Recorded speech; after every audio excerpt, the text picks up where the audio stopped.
भोपाल से खबर है जहां पर एमपी में 15 आईपीएस के तबादले किए गए हैं। आपको बता दें कि लोकायुक्त से जयदीप प्रसाद का तबादला किया गया। योगेश देशमुख लोकायुक्त के नए प्रभारी महानिदेशक बनाए गए हैं। तो वहीं जयदीप प्रसाद एडीजी एससीआरबी बने। आरके गुप्ता एडीजी रेल बनाए गए हैं।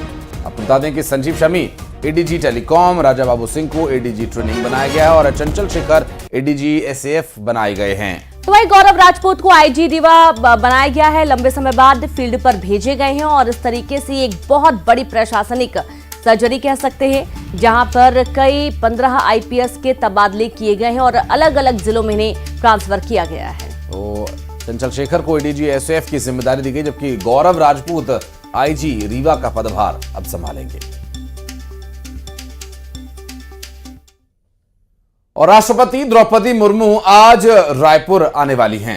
तो वहीं राष्ट्रपति छत्तीसगढ़ विधानसभा के रजत जयंती पर्व पर आयोजित विधायकों के उद्बोधन कार्यक्रम में शामिल होंगे। आपको बता दें कि राष्ट्रपति के उद्बोधन को लेकर जानकारी मिल रही है कि आज वो विधायकों को उद्बोधित करेंगे, उनको अपना संदेश सुनाएंगे और राष्ट्रपति के दौरे को लेकर तैयारियां पूरी हो चुकी हैं। तो वहीं सुरक्षा के कड़े इंतजाम किए गए हैं। एयरपोर्ट से लेकर विधानसभा परिसर तक जवानों को तैनात किया जाएगा और इस तरीके से सुरक्षा के लिहाज से सारे इंतजाम किए गए हैं। 10:45 पर विधानसभा के लिए वे रवाना हो जाएंगी और राष्ट्रपति का छत्तीसगढ़ जो दौरा है ये काफी महत्वपूर्ण है। आज विधायकों को राष्ट्रपति संबोधित करने वाले हैं। विधायकों के साथ ग्रुप फोटो भी होगा और विधायकों को संबोधित करते हुए वे मौजूदा स्थिति को लेकर भी चर्चा कर सकती हैं। रजत जयंती वर्ष आज छत्तीसगढ़ विधानसभा में मनाया जाएगा और राष्ट्रपति आज विशेष रूप से सदन के सदस्यों को संबोधित करेंगी। आज मिनट टू मिनट प्रोग्राम क्या कुछ रहने वाला, ये भी ग्राफिक्स के माध्यम से आपको बता रहे हैं। दिनांक 24 को माननीय राष्ट्रपति महोदय का रायपुर प्रवास है, जिसके तहत में एयरपोर्ट में लैंडिंग के उपरांत विधानसभा जाएंगे। विधानसभा में विशेष सत्र का आयोजन है। उसके बाद में वापस एयरपोर्ट और एयरपोर्ट से अन्य प्रदेश के लिए रवाना होंगे। इसके लिए जो संभावित रूट है उसको चिन्हांकित कर लिया गया है। उसके डाइवर्सन प्लान हम लोगों के लिए तैयार हैं। इस रूट में पड़ने वाले जितने भी आवश्यक सुरक्षा व्यवस्था है उसके इंतजाम कर लिए गए हैं। पुलिस मुख्यालय से वरिष्ठ अधिकारी एवं बल भी उपलब्ध कराया दिया गया है।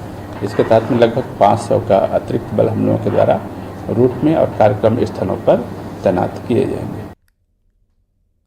खबर जोधपुर से, जहां हैंडीक्राफ्ट फैक्ट्री में भीषण आग लगने का मामला सामने आ रहा है। दरअसल केमिकल की वजह से आग लगी और उसने विकराल रूप धारण कर लिया। एक फैक्ट्री और कबाड़ गोदाम भी जल गया है। फायर ब्रिगेड की 12 गाड़ियां मौके पर पहुंची और कड़ी मशक्कत के बाद आग को बुझाने की कोशिश की गई। दरअसल सांगरिया इंडस्ट्रीज एरिया का यह पूरा मामला बताया जा रहा है। गंगाना फाटक के पास एक होटल के गोदाम में आग लगी थी और आग से काफी नुकसान हुआ बताया जा रहा है। जोधपुर राजस्थान से ये आगजनी की खबर सामने आई। फायर ब्रिगेड की 1, 2, 10 नहीं बल्कि पूरी 12 गाड़ियों को मौके पर भेजना पड़ा।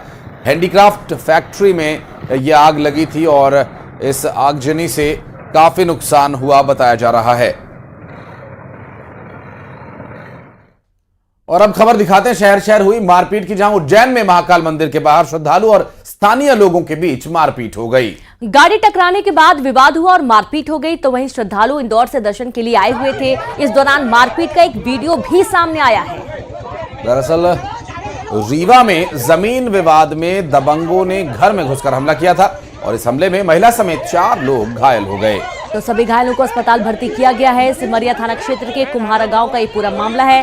जमीन विवाद मुख्य वजह, जहां पर एक पक्ष ने दूसरे पक्ष के घर घुसकर मारपीट की थी और महिलाओं पर भी हमला किया गया था। उससे पहले उज्जैन महाकाल दर्शन के लिए गए हुए इंदौर वासियों का उज्जैन के रहने वाले एक व्यक्ति से विवाद हो गया। पार्किंग में दरअसल ये उनकी गाड़ियां आपस में टकरा जाने की वजह से विवाद शुरू हुआ था और रीवा का जो ये मामला सामने आया इसमें मारपीट की गई घर में घुसकर। जमीन का इसका विवाद बताया जा रहा है।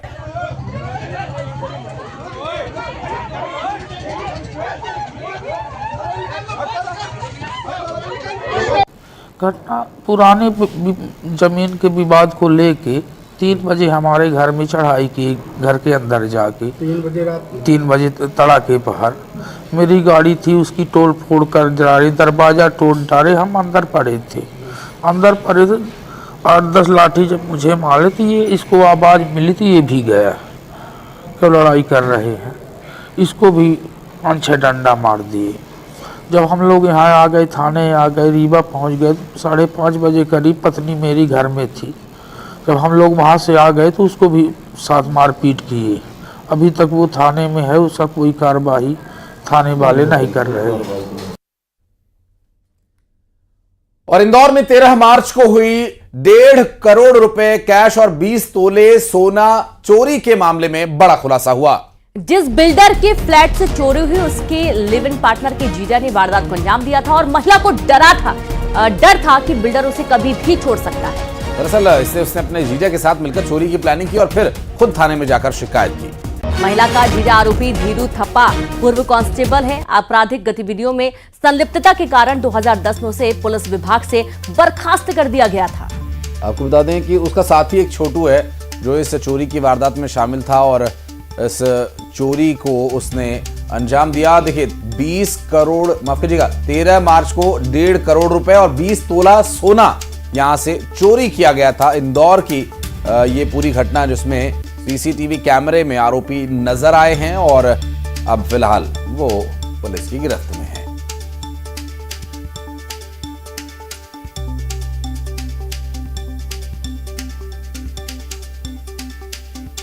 समय क्योंकि वो जो बैग है उनके पति अंकुश जो है उनके द्वारा बैग में कैश रखा गया था और ज्वेलरी रखा गया था, तो उनके द्वारा लगभग बाद में जब पूछताछ करी तो लगभग उनके द्वारा 1 से 1.5 करोड़ बताया गया और ज्वेलरी जो है वो 8-10 तोले बताई गई। इसके बाद फिर जब हमने इसमें विवेचना करी तो विवेचना में कुछ बिंदु इसमें सामने आए। नंबर 1 की जो फुटेज देखे गए तो फुटेज में जो इसमें आरोपी हैं बुरके में आए 2 आरोपी, उनके द्वारा स्प्रे की। खबर ग्वालियर से जहां जीआरपी की बड़ी कामयाबी, लैपटॉप चोर को पुलिस ने पकड़ा है। बता दें कि तेलंगाना एक्सप्रेस से ये गिरफ्तारी हुई है और अशरफ अंसारी नाम के एक चोर को यहां से पकड़ा है। आरोपी के पास से 5 लैपटॉप्स जब्त किए गए हैं। यूपी के बिजनौर का रहने वाला है आरोपी। बड़ी खबर है ग्वालियर से जीआरपी की बड़ी कामयाबी, जहां पर लैपटॉप चोर को पुलिस ने पकड़ लिया। तेलंगाना एक्सप्रेस से इसकी गिरफ्तारी हुई है और आरोपी का नाम अशरफ अंसारी बताया जा रहा है।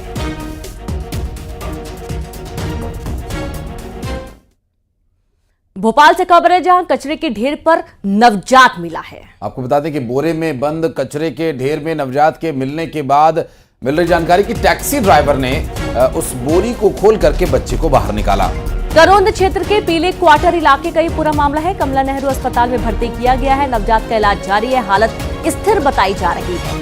आपको बता दें कि नवजात को यहां पर फेंकने वालों का पता निशातपुर पुलिस लगा लेगी, ऐसा दावा किया जा रहा है।